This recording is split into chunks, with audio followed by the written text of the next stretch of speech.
It's Christmas time, and instead of spending time with friends and family, you decide that you're overdue for some travel. Instead of visiting grandma or going home for Christmas dinner, just so you can get into political fights with your drunk libertarian uncle, you decide that this year you're taking a me holiday and book yourself a plane ticket to the heart of China. On your way there, you end up missing the heart by a few thousand kilometers and instead end up in Wuhan. But hey, it's a new place, a foreign culture, and it's all very exciting anyway. Eager to dive into the local Chinese culture, you hop out of your plane and head to the first place you've read about, the Wuhan Seafood Wholesale Market. Upon arriving, you notice two things. The place sells a whole lot of land animals for it to be called a seafood market, and most of those animals are very much alive.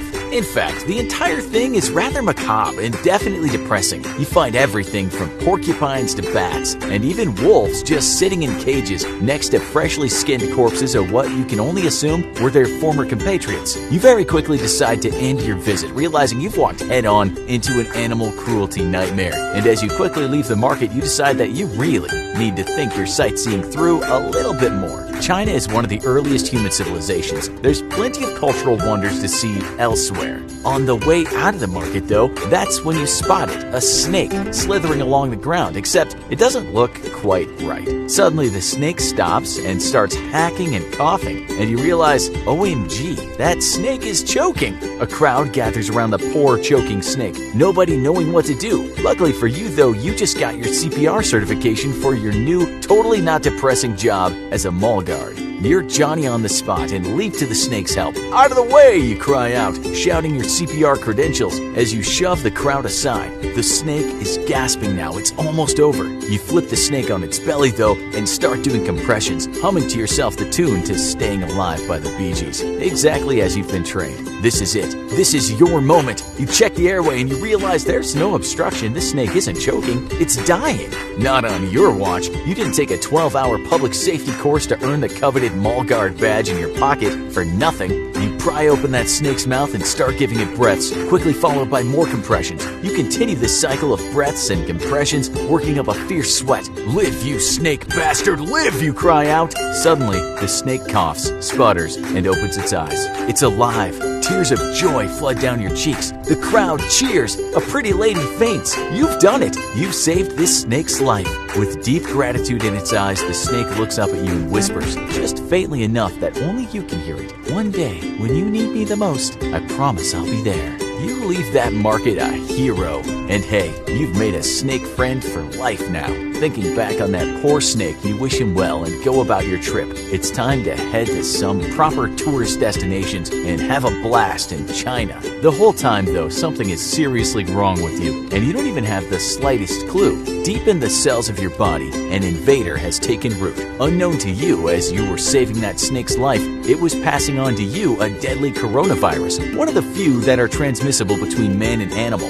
Even worse for you, though, is that this is a brand new strain of virus, and one that the world is completely unprepared for. The virus inside of you is a stealth assassin. It has one job in its short life, to make as many of itself as possible, and then spread its brethren to other hosts. But it can't get caught, so it's learned to remain undetected. You show no symptoms. You feel perfectly fine. You're a snake hero after all. But the entire time, the deadly virus within you is busy working. You're slowly dying from the inside, and you don't even realize it at all. First, the virus infects healthy cells, inserting genetic code into the cell that forces it to start mass-producing other copies of the virus. This uses up all the cell's energy, and when it's spent up, masses of new viruses burst out of the shriveled-up, spent cell, like xenomorphs bursting out of wayward space marine chests. Your body fights back, calling in white blood cells, the heavy hitters of your immune system. The white blood cells are tough, but the virus is even tougher, and unlucky for them, they've never seen anything like this virus before. Normally, white blood cells would call for help from antibodies, but your body has no idea what antibodies to even send. This new virus is like nothing it's ever faced before. Your white blood cells are helpless to stop the infection from growing, and soon you are so filled with the virus that you're infectious. Every time you wipe your snot, cough into your hand, or lick a stranger's plate, you're leaving behind a deadly virus. And the worst part is you're completely unaware. You show no symptoms whatsoever. No serious cough, no fever, no headache,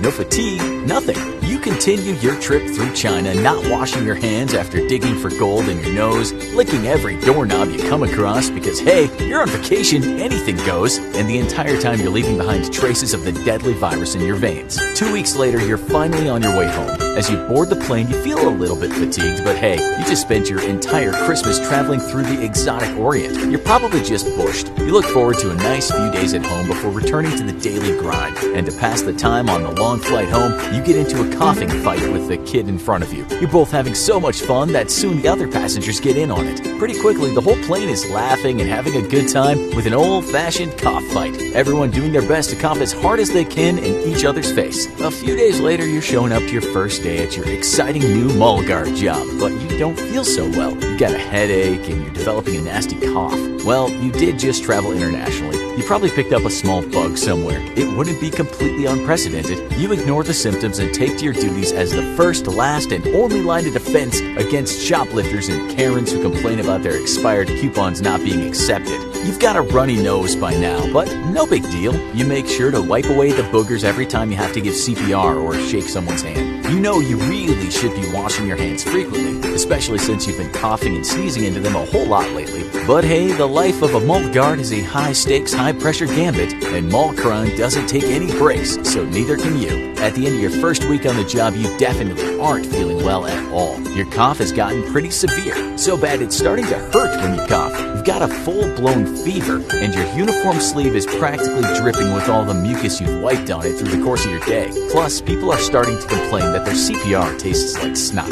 You know you have to ask for some sick time off, even though it's not really a good look for someone who's literally just started their job. Your boss agrees. The CPR snot complaints have reached his desk. Take some time off, kid. You can't fight mall crime unless you're at your best. Your grizzled veteran of a boss says in between bites of Food Court Panda Express orange chicken. As you get home, though, your vision starts to swim. Your fever is spiking, and you're pretty sure you could cook an egg on your forehead. You drag yourself to the hospital, and as you walk into the emergency room, you collapse in the lobby. When you wake up, you're laying in a hospital bed with an IV in your arms, dripping fluids into your body. The virus has put your body into overdrive, and you're pretty dehydrated. You've been given various cough suppressants and medications for your fever, but they're barely doing anything. To your alarm, on the second day of your stay, the doctor comes into your room wearing a full-body plastic suit that exposes only his face, which is itself covered by a surgical mask. They wrap your bed in a plastic sheet as the doctor informs you that you've been diagnosed with something strange, a coronavirus they've never encountered before. Given your state, the doctors fear that you've infected many of the medical staff, and so they've been quarantined as well in the hospital's other rooms. Your condition worsens by the day. The virus is replicating completely out of control now. What started off as one little hitchhiker has turned into billions upon billions of copies. A man enters your room in a full-body contamination suit. He sits by your bed and identifies himself as working for the Centers for Disease Control and Prevention. The CDC is America's frontline defense against disease, even though they forgot to add the P from prevention to their acronym. There's no time for that, the man says as you point out that fact.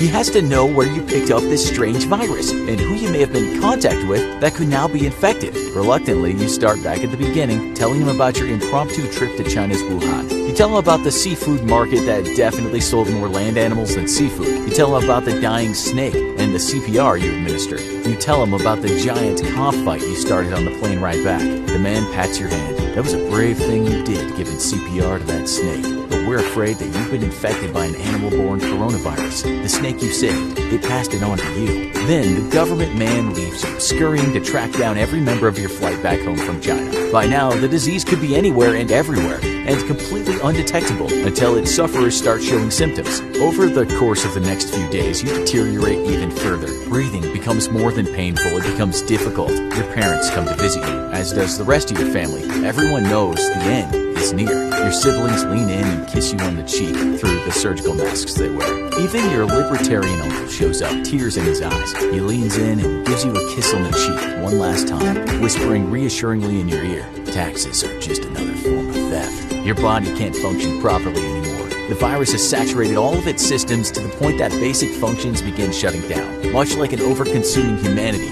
viruses have no sense of self-control, and once they infect a host, they reproduce completely out of control until the host dies from the burden of the virus within it, like the Earth, but with people. The light is fading now, and in your final moments, you think back to that snake you saved. You remember its parting words to you. One day, when you you need me most, I promise I'll be there. Suddenly you hear a slight hiss, and hope floods your body as you barely manage to lean up just slightly and look around your room. But it's the hiss of your air conditioning unit winding down. As the light fades completely, you think to yourself, man, that f***ing snake lined me. At your funeral, your supervisor shows up along with several of your coworkers. Using Dick's Sporting Goods air rifles, you're given a 21-gun salute. With somber purpose, your supervisor stands at attention before your grieving mother, handing her a folded Spencer's Band t-shirt, the official flag of Mud Security. We bet you're probably in the mood for something a little bit happier, so why not click this video over here?